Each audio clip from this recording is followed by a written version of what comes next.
So what is rammed earth building?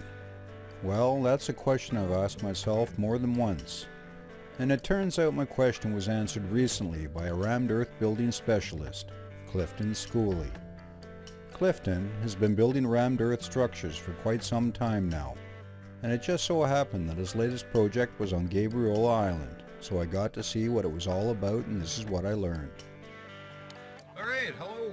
I'm here today with Clifton Schooley, who specializes in rammed earth home construction. So Clifton, why did you come to Gabriola? What are you doing here?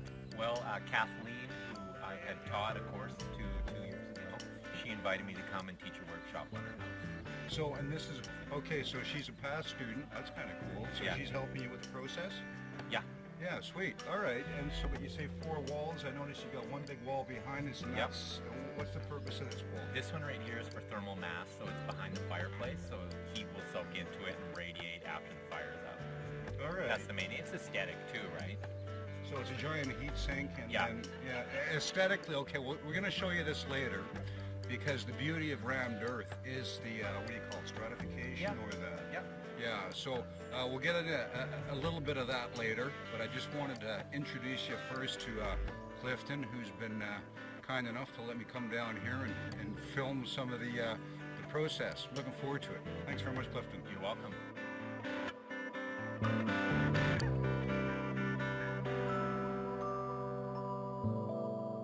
Okay, now Clifton, you're doing rammed earth. Can you tell me exactly what that is? I would be happy to. A lot of people, they don't really understand what rammed earth is. They think that it's some kind of mud construction or it's just kind of some dirt on the ground, but actually it's subsoil material, non-organic, and it's primarily composed of gravel and sand. Then what you have in there is you have fine powdery silt and clay, but the clay is not really like when you're making pottery. The clay is just like a powder that's distributed through the mix, and optimally for what we're doing is only 10 to 15% of the mix. So basically you have an aggregate composition that's very similar to concrete. Okay. So that's what when it's packed down, it's going to make a very strong matrix of stone and sand. All right. So in essence, what it is you're mimicking geology. And what we're doing is we make a damp mix, which we're going to talk about after. We make a damp mix and then we compress it in the form either by hand or using a pneumatic tamper. What that does is it just pounds all the particles together and makes it hard and dense, basically mimicking stone. So this, in a sense, is kind of like sandstone? Yes, that's actually the best description to say what is it like, because the texture, when done properly with the right moisture, is more like a sandstone texture. All right. But it has all kinds of different sized stones inside of it. Working with rammed earth is similar, but not the same as, working with concrete. Plans are drawn up, footings are poured in the traditional sense, then forms are constructed for the rammed earth walls. In this case, there were 4 walls. One large wall inside the house would double as an accent wall and a heat sink, and 3 narrower walls on the front wall would flank 2 sets of French doors. The formwork varies from traditional formwork as there are no ties holding the sides together. One of the main reasons for rammed earth walls is their aesthetic value, so clean, finished surfaces are the goal. Looking at the formwork, one can see the heavy use of pipe clamps and 2x10s to brace the forms. This method provides a clean, empty box to fill with rammed earth. Once the forms are up, it's time to mix, and this is where rammed earth parts from concrete. Sand, gravel, Portland cement are mixed with a coloring agent and water is added. And as Clifton said before, it's a damp mix, not a wet one.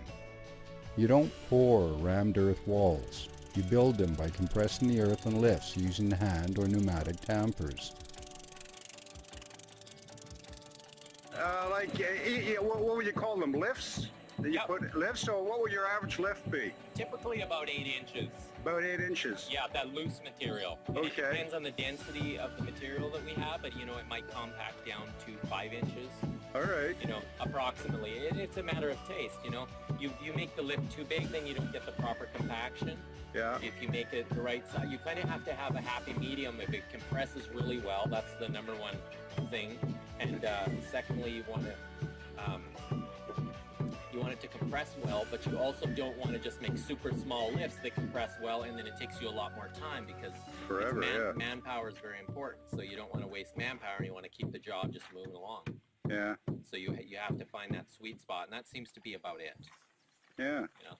And I noticed you sharp for the corners there. Is there a reason for that? It's mostly aesthetic, but it also is a practical thing, is it keeps the corner from chipping off or anything if someone hits it with a 2x4 after, or something like that. But it's just like when you're doing woodworking. Yeah. If you take a router and you route off the edge of the wood, it just looks, it's a far nicer look. Yeah, aesthetically it's, as it softens the edge. The beauty of rammed earth is that you can play with the colors to create very organic looking seams within the wall. And if you want, you can add other ingredients like crushed oyster shells or lava rock to create some beautiful effects.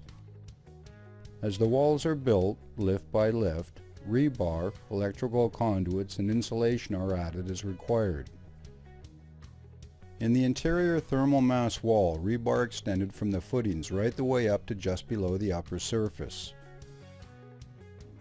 On the 3 remaining outside walls, rigid insulation was added to achieve the required R value, and electrical conduits were also added.